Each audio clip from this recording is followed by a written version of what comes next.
좋은 날입니다. 9월 17일 GT 묵상에 함께 하신 여러분 환영하고 축복합니다. 오늘은 시편 50편 16절에서 23절 말씀으로 위선적인 성경 지식에 대한 책망이란 제목으로 하나님 말씀 나누겠습니다. 본문 말씀 먼저 읽어봅니다.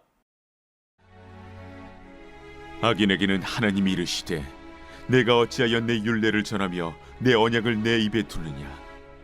내가 교훈을 미워하고 내 말을 내 뒤로 던지며 도둑을 본즉 그와 연합하고 간음하는 자들과 동료가 되며 내 입을 악에게 내어주고 내 혀로 거짓을 꾸미며 앉아서 내 형제를 공박하며 내 어머니의 아들을 비방하는도다.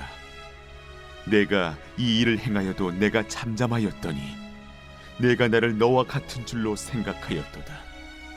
그러나 내가 너를 책망하여 내 죄를 내 눈앞에 낱낱이 드러내리라 하시는도다. 하나님을 잊어버린 너희여, 이제 이를 생각하라. 그렇지 아니하면 내가 너희를 찌질이니 건질 자 없으리라. 감사로 제사를 드리는 자가 나를 영화롭게 하나니 그의 행위를 옳게 하는 자에게 내가 하나님의 구원을 보이리라.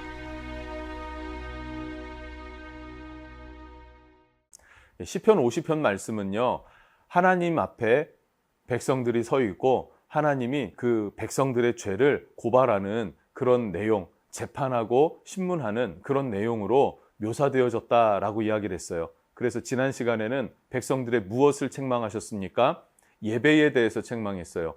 형식적인 예배, 형식적으로는 예배를 하지만 그 마음 중심에는 하나님을 향한 마음이 전혀 없고 하나님과 상관없는 그런 삶을 살아가는 너희들, 예배와 삶의 분리가 된 너희들, 돌이켜야 한다, 이렇게 바뀌어야 한다 라고 하는 그런 교훈의 말씀을 줬다면, 오늘 16절부터 23절에는요 성경은 알지만 성경의 말씀을 따라 살지 않는, 성경의 가치를 무시하고 살아가는 그런 백성들을 향하여서 책망하십니다.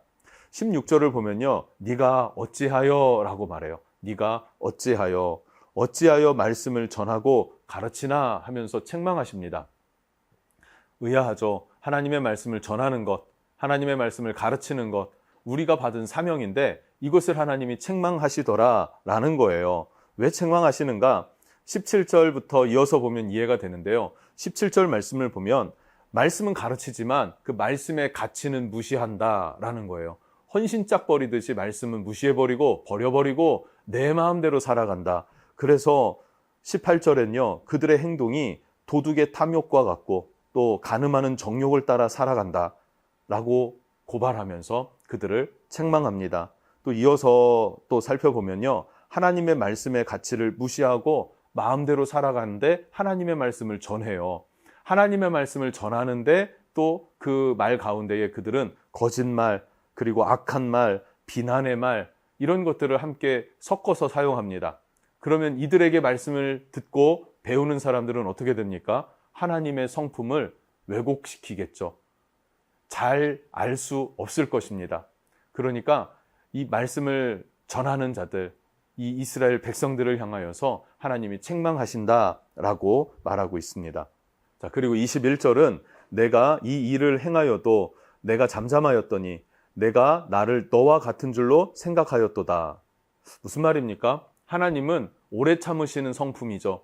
오래 참고 기다려주시는 분이십니다. 그래서 잘못했다고 해서 즉각적으로 심판을 하거나 매질을 하거나 하지 않으시고 기다리고 참고 계시니까 괜찮은 줄 알고 어떡합니까? 그냥 막 죄를 짓고도 당당하게 살아가는구나 라고 하는 거예요. 그러나 뭐라고 말씀하시냐면 내가 너를 책망하여 내 죄를 내 눈앞에 낱낱이 드러내리라 하시는도다.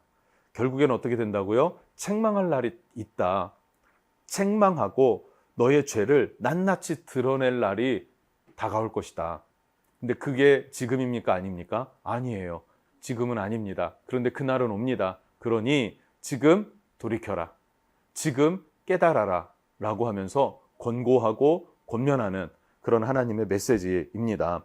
여러분, 사무엘상 2장 3절에는 이렇게 말하고 있습니다. 심히 교만한 말을 다시 하지 말 것이며 오만한 말을 너희의 입에서 내지 말지어다. 여호와는 지식의 하나님이시라 행동을 달아보시느니라. 아멘. 하나님은 우리의 행동을 달아보십니다. 그러니까 말과 행동을 말씀 안에서 조심해야 한다. 말씀이 기준이 되어서 말씀을 알고 말한다면 그 말씀을 따라 살아가는 삶이 너에게 있어야 한다라고 교훈하는 것이죠. 저도 그렇고 여러분들도 그렇고 말씀 안에서 말씀과 삶이 분리되지 않는 그런 온전한 삶으로 하나님 앞에 설 수 있으면 좋겠습니다. 그래서 22절과 23절은 돌아오라는 하나님의 메시지가 전달되죠. 22절 하나님을 잃어버린 너희여 라고 하는데 이 잃어버린다라는 표현은요, 무시한다 이런 의미예요. 무시한다. 하나님을 무시하는 너희여. 그렇죠. 지금 이스라엘은 하나님을 무시하고 있어요. 하나님의 말씀을 경시하고 있습니다. 너희여 라고 하면서 말씀과 삶을 분리시키는 것이 옳은지 생각해보고 돌이켜라. 심판의 날이 오면 결코 돌이킬 수가 없다, 늦는다 라고 이야기를 합니다. 그럼 어떻게 돌이켜야 되는가? 그게 바로 23절입니다. 감사로 제사를 드리는 자가 나를 영화롭게 하나니 그의 행위를 옳게 하는 자에게 내가 하나님의 구원을 보이리라. 감사로 제사하는 것이 하나님을 영화롭게 하는 것이다. 말씀대로 그 행위를 옳게 살아가는 것이 하나님의 구원을 경험하는 것이다. 결론은 무엇입니까? 말씀과 삶이 일치해야 한다라는 것이 하나님의 결론입니다. 이 시편 50편의 결론인 거예요.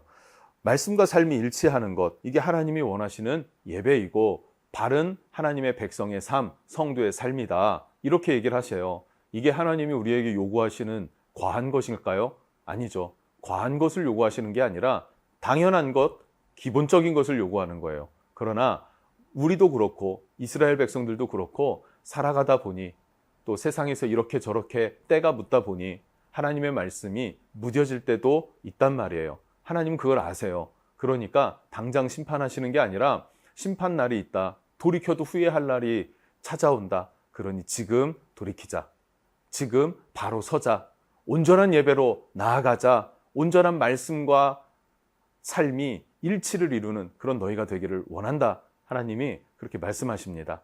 그 말씀 앞에 우리는 형식적이지 않고 또 말씀을 따라 삶이 분리되지 않는 그런 삶의 예배자가 되도록 힘쓰고 애썼으면 좋겠습니다.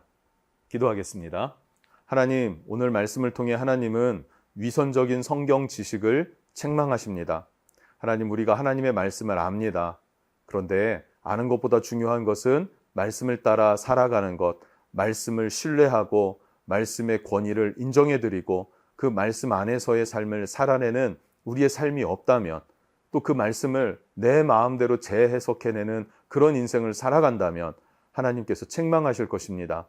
우리가 하나님의 책망 앞에 서는 것이 아니라 하나님의 인도해 주시는 은혜를 따라 살아가고 하나님이 붙드시고 이끄시는 축복하시는 그 섭리 아래 살아갈 수 있도록 우리가 힘쓰고 애쓰는 자 될 수 있도록 인도하여 주시옵소서. 기름 부어 주시옵소서.